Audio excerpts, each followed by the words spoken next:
अरे देखो देखो, तितली कितनी अनोखी है ये। दोस्तों, क्या तुमने टिन्नी तितली और मधुमक्खी की दोस्ती की कहानी सुनी है? चलो देखते हैं कहानी। सोसाइटी फॉर ऑलराउंड डेवलपमेंट और ऑरेकल की एक प्रस्तुति, टिन्नी तितली और टमटम मधुमक्खी। वसंत ऋतु का समय था।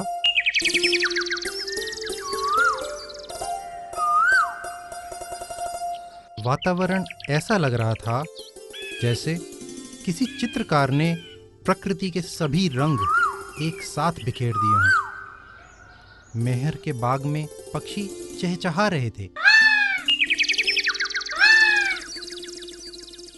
बाग में चारों ओर रंग बिरंगे प्यारे प्यारे फूल खिले हुए थे।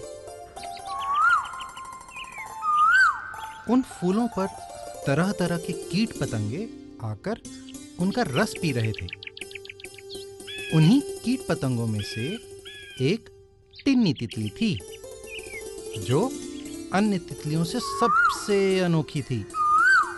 उसके बड़े बड़े पंख थे, जिनमें कई रंग थे, जिसकी वजह से वह अन्य कीट पतंगों और तितलियों से अलग ही नजर आती थी। अपने अनोखेपन की वजह से वह अपने आप को दूसरों से श्रेष्ठ मानती थी और अपने आप में मस्त रहती थी। एक दिन की बात है, टमटम मधुमक्खी एक खूबसूरत लाल फूल का रस पी रही थी। तभी वहां टिन्नी तितली आ गई और उसने टमटम मधुमक्खी से कहा, हटो इस फूल से, मुझे इस फूल का रस पीना है। टिन्नी बहन, यहाँ और भी कई फूल हैं। तुम उनमें से किसी भी फूल का रस पी सकती हो। मैं इसी फूल का रस पीऊंगी। मैं तुमसे ज्यादा खूबसूरत हूँ, इसलिए मुझे ही इस लाल फूल का मीठा रस पीने का हक है। माना कि तुम्हारे पास रंग बिरंगे पंख हैं, परंतु इसका मतलब यह तो नहीं कि तुम सब कीट पतंगों पर अपना रौब जमाओ। रंगीले पंखों से कोई खूबसूरत नहीं होता। खूबसूरत अपनी काम और व्यवहार से होता है। सभी फूलों पर सबका हक होता है। नहीं, मैंने तुमसे कहा ना कि यहाँ से जाओ। अच्छा चलो, हम दोनों साथ मिलकर इस लाल फूल का रस पी लेते हैं। नहीं, बिल्कुल भी नहीं।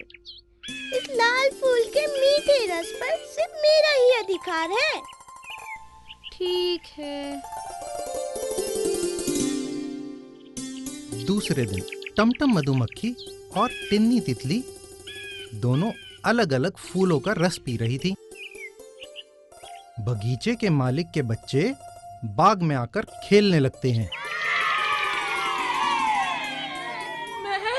देखो, इधर आओ, देखो, हम खेलेंगे, चलो उधर। चलो। उनमें से एक बच्चे ने टिन्नी तितली को देखा और कहने लगा, देखो, कितनी सुंदर तितली है। उसके पंख तो बहुत ही अलग और खूबसूरत हैं। टिन्नी तितली के अनोखे पंखों की वजह से बच्चे उसे पकड़ने के लिए उसकी तरफ दौड़े। उन बच्चों में से एक ने टिन्नी तितली को पकड़ लिया।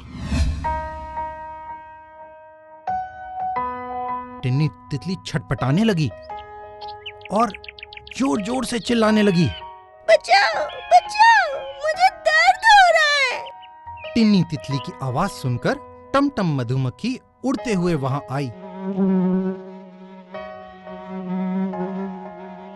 उसने देखा बच्चों ने टिन्नी तितली को पकड़ रखा है और वह उसके हाथों में फड़फड़ा रही थी। तब टमटम मधुमक्खी ने टिन्नी तितली की मदद के लिए एक उपाय सोचा। वह उड़ते हुए जाकर मेहर के हाथ पर बैठ गई।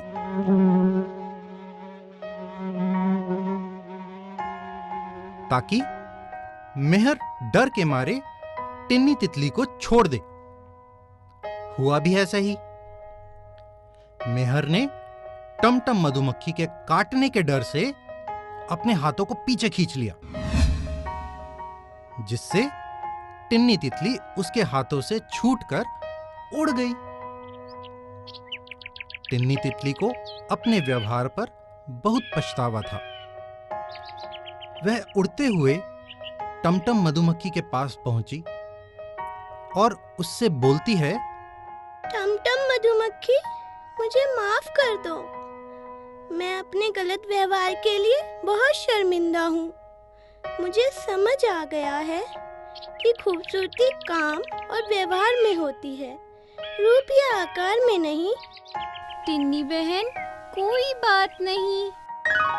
इस प्रकार दोनों में दोस्ती हो जाती है। अब वे दोनों एक साथ फूलों पर जाकर बैठती हैं और उनका रस चाव से पीती हैं।